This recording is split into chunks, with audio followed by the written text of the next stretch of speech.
हम पढ़ेंगे Buerger's disease. Buerger's disease क्या होती है? सबसे पहले ये एक मीडियम वेसल वैस्कुलाइटिस है। वैस्कुलाइटिस यानी इन्फ्लेमेशन ऑफ वेसल्स होगा। इसमें मोस्ट कॉमनली आर्टरीज इन्वॉल्व होती हैं, उसके बाद वेन, और लीस्ट कॉमनली इन्वॉल्व होती है नर्व्स। जो लिम्फेटिक्स होते हैं, lymphatics are never involved. Lymphatics आपके कभी इन्वॉल्व नहीं होते हैं बर्जर्स डिजीज में। लिम्फेटिक्स आर नेवर इन्वॉल्व्ड, यानी मोस्ट कॉमनली आर्टरी इन्वॉल्व होती हैं, उसके बाद वेन, उसके बाद नर्व। लिम्फेटिक्स आपके कभी इन्वॉल्व नहीं होते हैं, और ये एक मीडियम वेसल वैस्कुलाइटिस है। बर्जर्स डिजीज में होता क्या है? इन्फ्लेमेशन की वजह से ऑब्लिट्रेशन हो जाता है ब्लड वेसल्स में, यानी ब्लड वेसल्स में पैसेज में उनके ऑब्लिट्रेशन हो जाता है। इस वजह से बर्जर्स डिजीज का जो दूसरा नाम है वो क्या है? थ्रोम्बोएंजाइटिस ऑब्लिटरेंस। थ्रोम्बोएंजाइटिस ऑब्लिटरेंस।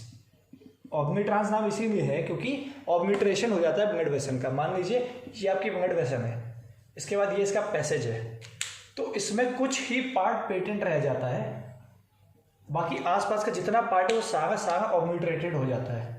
सारे में थ्रोम्बस फॉर्मेशन हो जाती है, कुछ पार्ट ही आपका पेटेंट रह जाता है, बाकी सब में थ्रोम्बस बन जाती है। तो आप ये देख पा रहे हैं राउंड जो रेड से बना रखा है ये पेटेंटेड पार्ट है। इसके आसपास जितना भी इकट्ठा हो रखा है सारा थ्रोम्बस इकट्ठा हो रखा है। अब अगर ये थ्रोम्बस इकट्ठा हो रखा है तो ब्लड सप्लाई हैम्पर होगी, जिस भी एरिया में ये थ्रोम्बस बनेगा, जिसकी वजह से सिम्टम्स आएंगे। अब मेनली आपको बताया मैंने कि आर्टरीज इन्वॉल्व होती हैं। आर्टरीज में भी कौन सी आर्टरी सबसे ज़्यादा इन्वॉल्व होती है? Tibial artery. टिबियल आर्टरी के बाद जो इन्वॉल्व होती है वो होती है रेडियल आर्टरी, यानी लेग्स की और आर्म की ब्लड सप्लाई में सबसे ज़्यादा दिक्कत आने वाली है।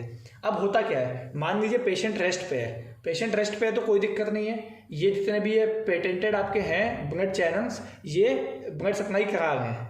लेकिन जैसे ही पेशेंट चलना शुरू करता है, मूव करता है, या फिर कुछ भी अगर वो एक्सरसाइज करता है तो उसको ज़्यादा ब्लड सप्लाई की ज़रूरत होती है। उसके बाद यहाँ पे इंटरमिटेंट क्लॉडिकेशन डेवलप हो जाता है, क्योंकि जगह तो है नहीं ज़्यादा, जगह तो उतनी है लेकिन ज़्यादा ब्लड सप्लाई करनी है तो कैसे होगा? इस वजह से यहाँ पे इंटरमिटेंट क्लॉडिकेशन डेवलप हो जाता है, जिसकी वजह से पेशेंट को सिम्टम आने लगते हैं, उसको पेन होने लगता है, उसको चलने में दिक्कत होने लगती है।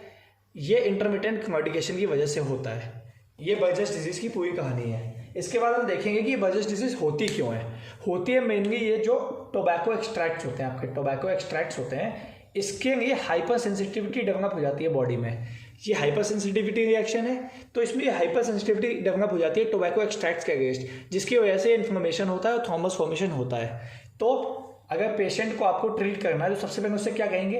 Quit smoking. पेशेंट स्मोकिंग छोड़ेगा। अब यहाँ पे आप वेजोडाइलेटर्स देंगे ताकि जो पेटेंटेड चैनल्स है ये और डायलेट हो सके, ताकि जो ब्लड सप्लाई है वो हैम्पर ना हो। तो क्विट स्मोकिंग। उसके बाद क्या कहेंगे हम इनसे? वेजोडाइलेशन। सीवियर कंडीशन में सर्जरी करेंगे। सर्जरी करने के बाद ये थ्रोम्बस हटाएंगे, लेकिन सर्जरी बहुत ज़्यादा फ्रूटफुल नहीं होती है इस कंडीशन में। और फाइनली अगर इतना ज़्यादा क्लॉडिकेशन हो जाता है कि हम उस ऑर्गन को या फिर उस एरिया को बचा नहीं सकते हैं तो हम सीधे एम्प्यूटेशन कर देते हैं।